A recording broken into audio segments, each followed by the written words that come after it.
Sziasztok! A mai videóban egy MP4-es Mercit fogok nektek bemutatni. Nem tudom, hogy hányan találkoztatok már ilyen Mercivel, amelyikben sarokülő található, és főleg a videónak ez lenne a lényege, hogy egy ilyen fülkét nézzünk meg. A felső ágya az be van pakolva, tehát azon nincs is semmi érdekesség.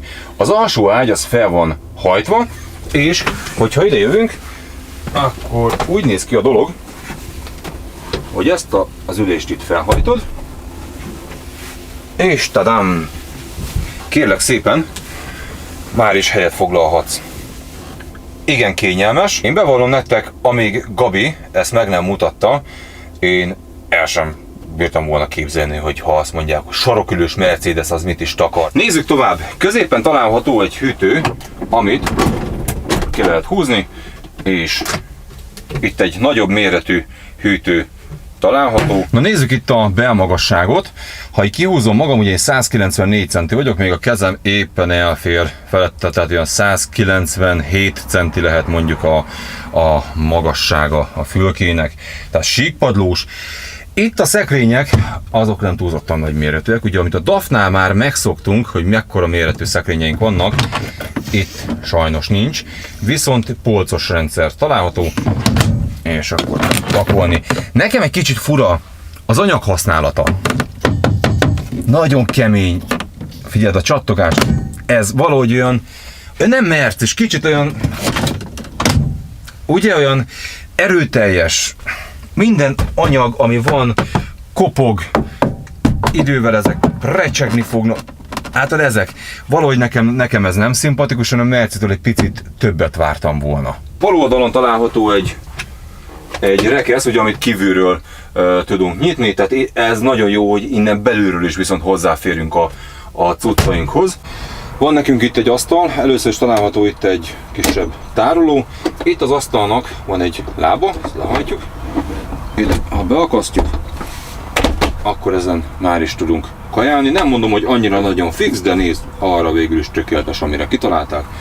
Nagyon nem kell rátehénkedni. Meghúzod itt ezt a madzagot, az ülést lehajtod, itt hátul van egy ilyen kiakasztó, így, és akkor le tudod hajtani az ágyikót. És akkor itt az ágyrész, hát igen, mondjuk itt nincsen túlzottan nagy hely a fejünknél, tehát éppen én nem tudnék így megülni. Ezt a felszereltséget úgy hívják, hogy Comfort Line. Viszont kapható ettől a fülkétől egyel nagyobb fülke is, viszont úgy tudom, azon nincsen állóklíma, hanem beépített klímával árulják.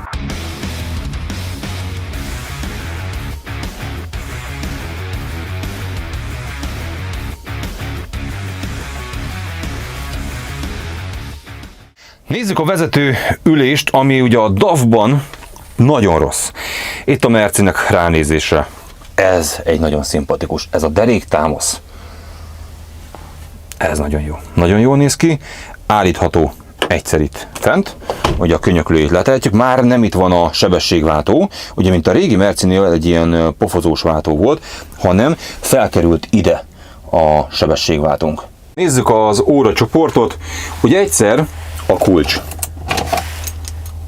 Egy ilyen, mondjuk úgy, hogy kártyás kulcs, amit bedugunk, és akkor rá tudjuk adni a gyújtást. Jó, ráadtuk a gyújtást, tehát egyszer, ha megnyomod, akkor ráadja, és akkor itt az óra csoport látható.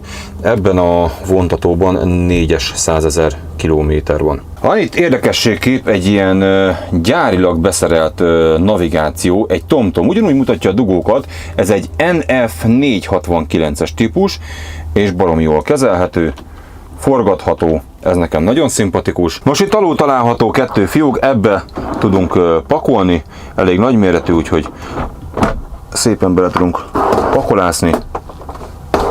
Ez tökéletes. És ez az egyetlen kamion, ami gombnyomásra indul, tehát ezt a kulcsot ide belehelyezzük, adunk rá ezzel a gombbal először is egy gyújtást, majd hosszan megnyomva a gombot indítjuk.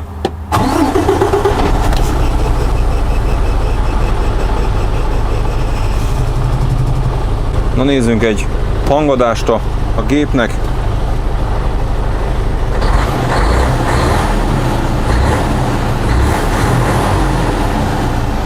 van húzatja, és a leállítás szintén gombbal történik. És akkor sem ment. Kulcsot ki, és ballaghatunk is.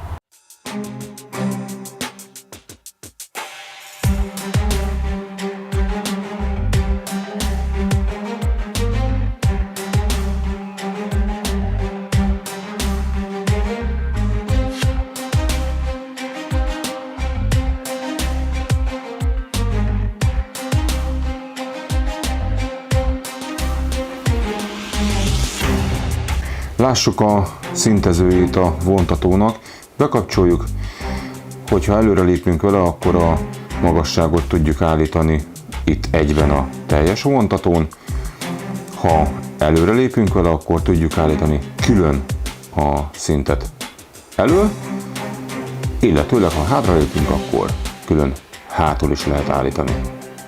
Ez lenne itt az álló klíma, nagyjából 4 órát tudod használni, utána elkezdi lemeríteni az akkumulátort, egyszerűen bekapcsolod, de digitális kijelzőn látjuk, hogy hány fokra van állítva, és egyszerűen tudunk rajta állítani, hogy hány fokot szeretnénk a fülkében.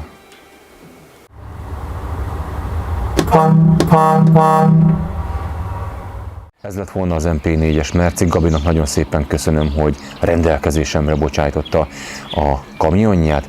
Legközelebb egy Volvót fogok nektek bemutatni, természetesen utána pedig a saját Scaniámat. Ha van kedved, tarts velem legközelebb is. Sziasztok!